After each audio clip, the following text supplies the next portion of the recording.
In a world of uncertainty, where movie theaters are plagued by remakes and sequels, in a world where big budget movies can still suck, in this world we have the Blockbuster Buster.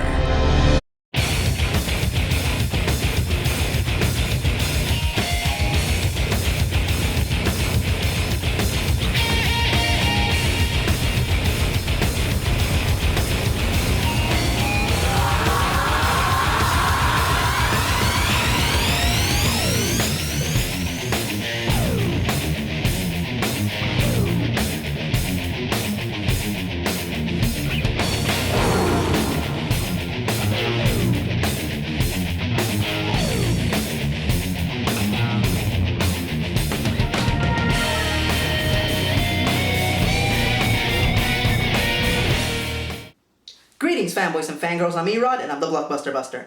Really? Are you guys sure? Yes. Alright. The creature features a time-honored tradition. From Day to Deep Rising to Aliens, the formula for the most part has stayed the same for over 5 decades. Nature revels.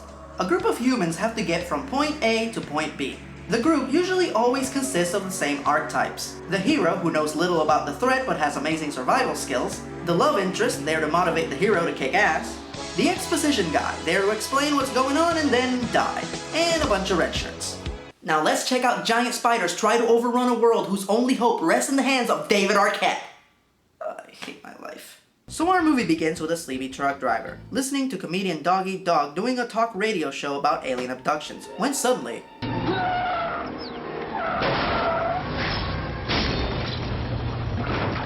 Oh, I know this one! The toxic waste spills into the sewers, where it transforms 4 everyday turtles into... Wrong! Oh wait, I know. The toxic waste goes into a young boy's eyes, stealing his vision but gifting him with a super radar sense, coaxing him to take on the guise of a vigilante named... Wrong!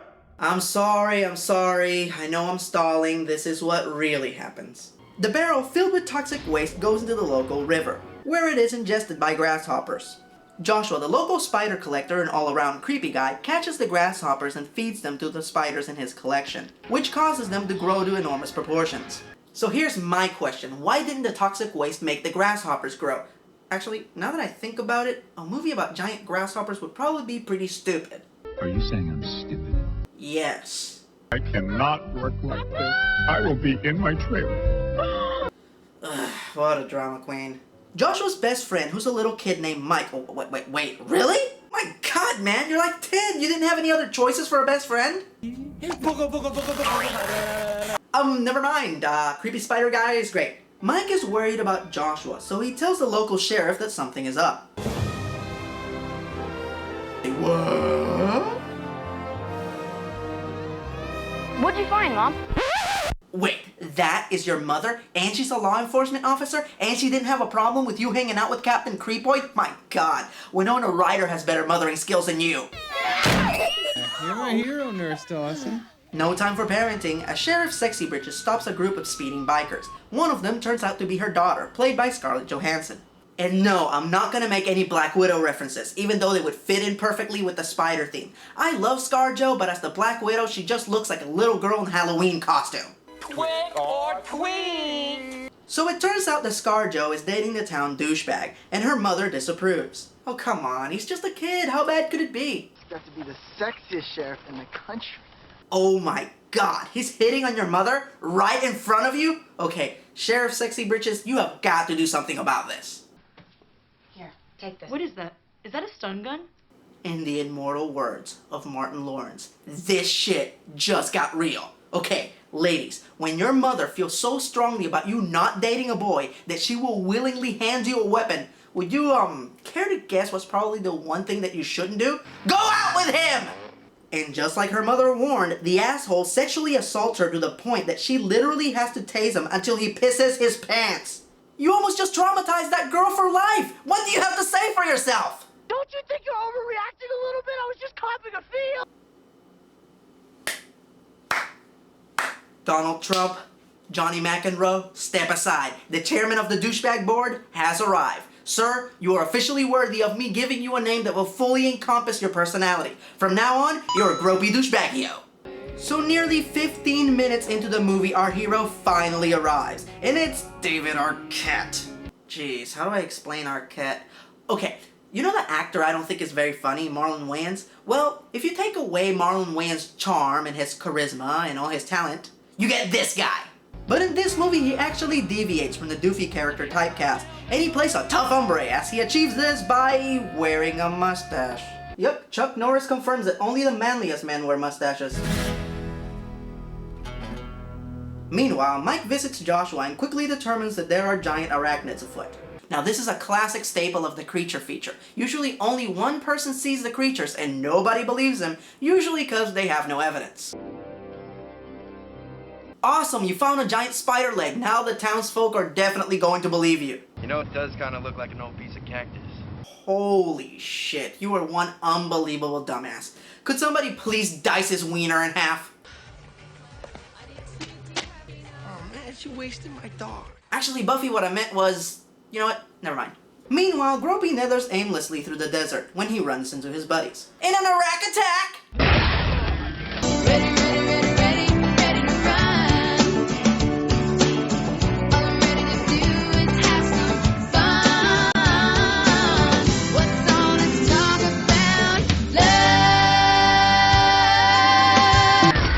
So get this, everybody gets eaten except for the guy who deserves to die.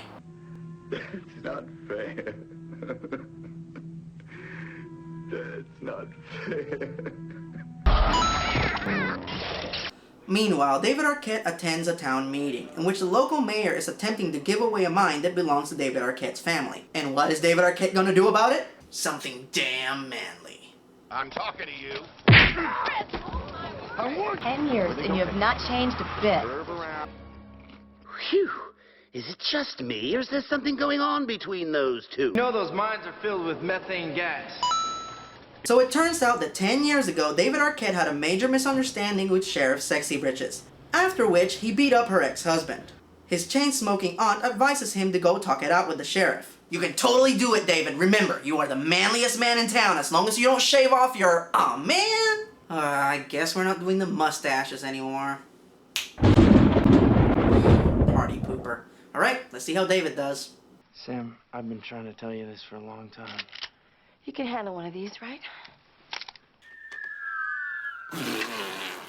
David returns home to find that the spiders have kidnapped his aunt, and he finds holy cannoli! Okay, now that is a giant spider leg. Surely now people will believe you that there are giant spiders about. What the hell is this? Is everybody in this town a fucking idiot? Yes. After taking careful measurements of the exoskeleton I found at Joshua's. Wait, how do you know all this shit? When I was your age, all I knew was the Ninja Turtles' names and what time Rescue Rangers came on. She might have been attacked by a male orb weaver. Male, female, what's the difference? Males compete for the female's attention by... You know what? This shit is boring. While Exposition Lad is showing off his skills on Windows Spider Scale, let's go see what ScarJo is doing. Maybe she's doing something more interesting. Hello! Now before you can say jailbait, the plot rears its ugly head. Luckily, El hombre más macho shows up to save ScarJo. Alright David, you don't have your mustache anymore, but you still have your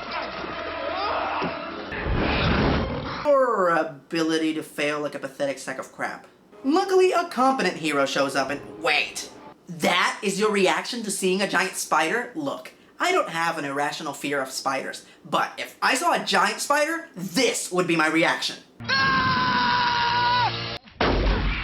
So due to the phone lines being down, the only way to get the word out about the giant spiders is by transmitting it on Dog Eat Dog's radio show. Now that is how you react to a giant spider! Everybody in town who is not Spider Chow heads to the mall where they barricade themselves. While at the mall, the characters succumb to one of my all-time favorite creature feature staples, the gearing up to fight the creatures montage. awesome. This is when the humans finally get back at the creatures. I'm a conscientious objector. A what? You know, a coward. Listen, I've been trying to say something to you, so I'm just gonna come out and say it. Okay, here, take these. Meanwhile, David and Doug climb the antenna at the mall's rooftop to get cell phone reception and call for help. And they have plenty of time to climb the tower and make their call, as apparently the ultra-fast jumping spiders from the beginning of the movie took the night off, and they are being chased by the ultra-slow geriatric Arachnicus. Wait a minute. When you call for help, what exactly are you gonna say to them when they answer? Our town is being attacked by giant spiders. I'm hanging up on you, Don't hang up on me, lady. Please, please! It's an invasion! They're here!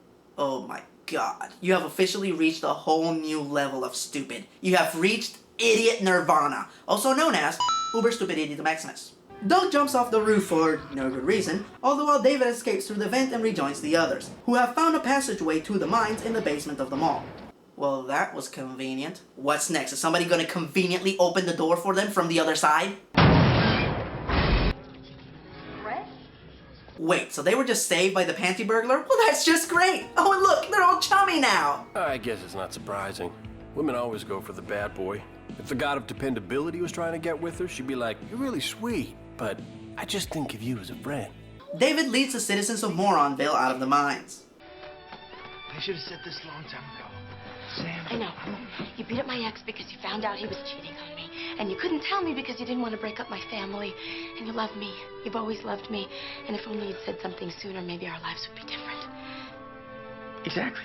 Wow, that was totally a satisfying conclusion to a major subplot. Not! David decides to go back to try and rescue his aunt, who is being kept alive by the spiders. Wait, why would they do that? Males compete for the female's attention by bringing her the best present. The prey is cocooned alive so that she can feed on it later in her nest. Oh, and the females are way bigger than the males, so this thing's gotta be one scary mother. Really? That's a giant mama spider? Great. Now I stepped into a Ray Harryhausen movie. Or maybe it's more like Roger Corman.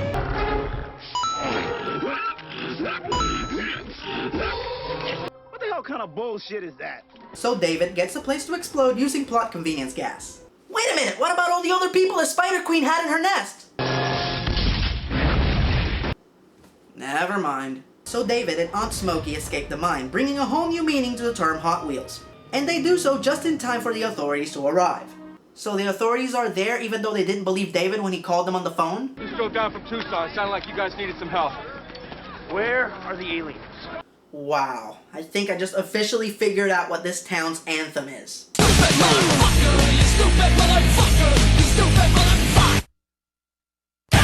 This movie is surprisingly not that bad. It holds up right along with movies like Killer Clowns from Outer Space and Critters. With that said, this movie's not without its problems. The hero sucks, the townspeople are morons, the special effects range from awesome to horrible, the molester never gets his comeuppance, and the spiders sound like the gremlins on acid. What was that toxic waste made out of anyway? That explains a lot. Now, while David Arquette might be a nincompoop, he did make a major contribution to the movie. You eight-legged freaks! That's right, he came up with the title. Originally the movie was titled Arach Attack, but unfortunately it sounded way too much like Arach Attack. Yeah, not very diplomatic. Now, while most of the action and horror sequences in this movie are actually pretty solid, there is one scene that lives in infamy. Ladies and gentlemen, fanboys and fangirls, I have saved the best of the worst for last. What you're about to see is the first time the spiders attack someone after they escape from Joshua's farm. Enjoy.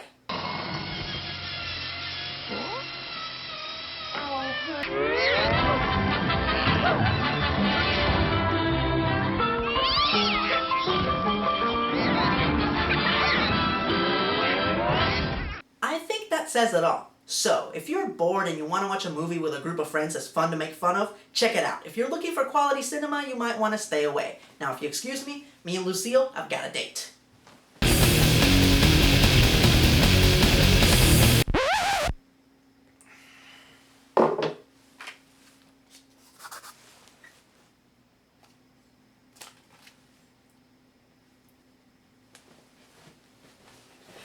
Well, that wasn't too bad. I think this month is gonna be a breeze.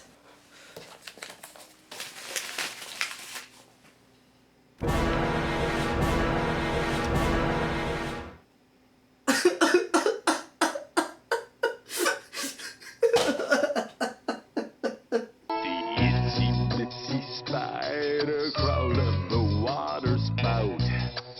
Down came the rain and washed the spider out. Out came the sun and dried up all the rain. And the itsy bitsy spider went up the spout again.